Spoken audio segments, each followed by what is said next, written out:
একের পর এক অস্ত্র চুক্তি করতে শুরু করলো ভারতের সেনা। দেখুন, 1 মাস ধরে যদি ভারতের সেনার কিছু পদক্ষেপ দেখেন তাহলে একটা জিনিস স্পষ্ট হয়ে যায়, ভারতের পক্ষ থেকে কিন্তু বড় সড়ো কিছু পরিকল্পনা করা হচ্ছে। পাকিস্তানের যে স্যার ক্রিক অঞ্চল আছে পাকিস্তানের কাছে, ঠিক সেখানে মিলিটারি এক্সারসাইজ করছে ভারতের সেনাবাহিনী সদস্যরা। কাশ্মীরে মিলিটারি এক্সারসাইজ করছে।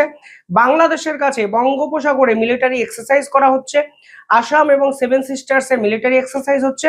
অর্থাৎ এই প্রথমবারের জন্য এতগুলো জায়গায় একসঙ্গে মিলিটারি এক্সারসাইজ করা হচ্ছে ভারতের পক্ষ থেকে। আর এরপরে ভারত একের পর এক অস্ত্র চুক্তি বিভিন্ন দেশের সঙ্গে করছে।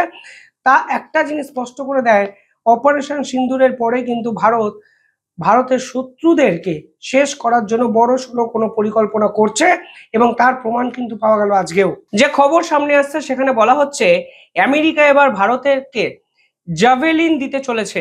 প্রায় 93 মিলিয়ন ডলারের একটি চুক্তি, তা কিন্তু আমেরিকা অ্যাপ্রুভ করেছে।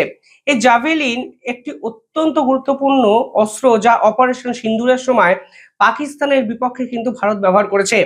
এই জাভেলিনটি কি দেখুন, এই জাভেলিন কিন্তু ইউক্রেনও ব্যবহার করেছে রাশিয়ার সঙ্গে যুদ্ধে।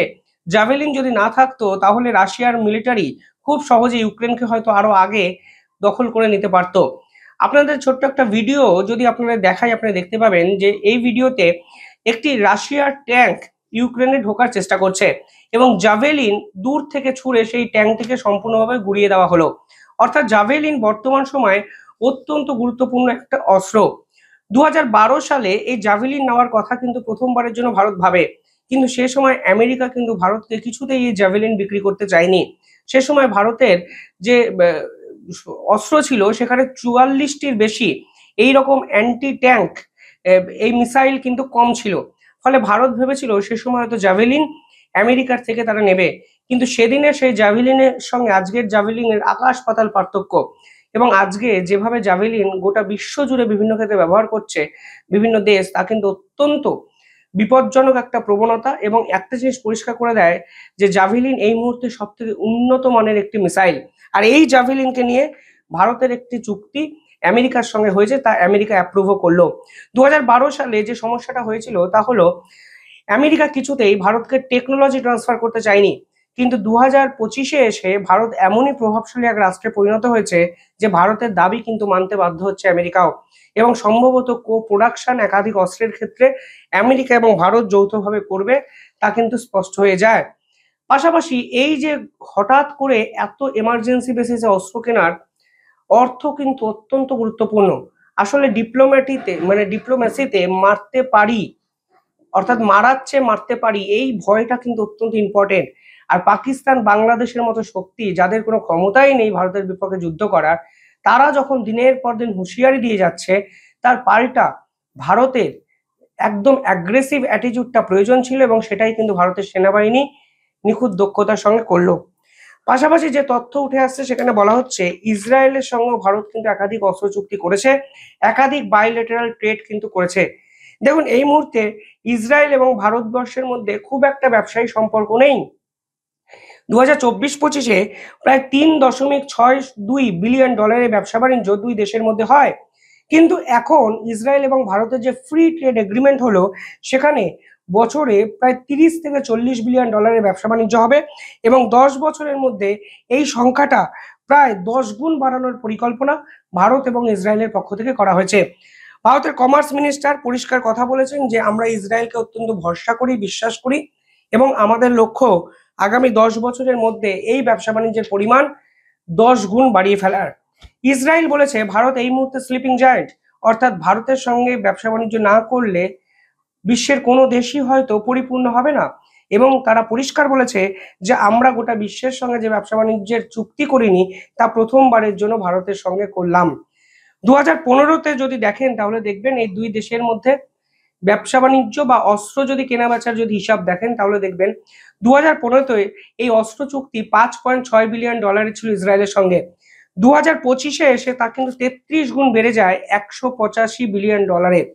দেখুন, ইসরায়েলকে ভরসা ভারত করছে ঠিক রাশিয়ার মতো, তা কিন্তু দিনের আলোর মতো পরিষ্কার। না হলে একটি রাষ্ট্রের সঙ্গে শেষ 10 বছরে আপনি ব্যবসায়ী সম্পর্ক অস্ত্র চুক্তি, পার্টিকুলারলি অস্ত্র চুক্তি মিলিয়ন ডলারে নিয়ে গেছেন, অর্থাৎ 33 গুণ বাড়িয়েছেন। এমনকি অপারেশন সিন্দুরে ভারত কিন্তু ইসরায়েলের তৈরি র্যাম্পেজ মিসাইল ব্যবহার করেছিল ব্রহ্মসের মতো, এবং এই মুহূর্তে ভারত কিন্তু ইসরায়েলকে আরো অনেক বেশি র্যাম্পেজ মিসাইল অর্ডারও দিয়ে ফেলেছে। ফলে সামগ্রিকভাবে ভারত কিন্তু নিজের সেনাবাহিনীর অস্ত্রকে আধুনিক করছে এবং নতুন করে সাজানোর পরিকল্পনা করছে, তা স্পষ্ট হয়ে যাচ্ছে। পাশাপাশি যে দুটো চুক্তির কথা আমি বললাম তার কিন্তু একটা ডিপ্লোম্যাটিক ভ্যালু আছে। ডোনাল্ড ট্রাম্প গলার কাঁটাটা নিজেই কিন্তু গিলতে শুরু করেছেন। ডোনাল্ড ট্রাম্প এতদিন দেখাতেন যে ভারতের সঙ্গে তিনি কোনো চুক্তি করবেন না, ভারতের সঙ্গে ফ্রি ট্রেড এগ্রিমেন্ট করবেন না, ভারতের সঙ্গে ব্যবসায়ী সম্পর্ক করবেন না।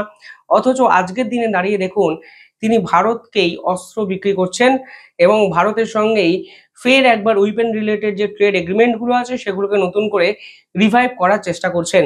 ভারত প্রথম থেকে যেভাবে নমনীয় হয়ে থেকেছিল, যেভাবে সিদ্ধারা সোজা করে থেকেছিল, আজকের দিনে দাঁড়িয়ে তারই যে সুফল পাওয়া যাচ্ছে তা কিন্তু দিলের আলোর মতো পরিষ্কার। পাশাপাশি ডোনাল্ড ট্রাম্প কি করেছিলেন?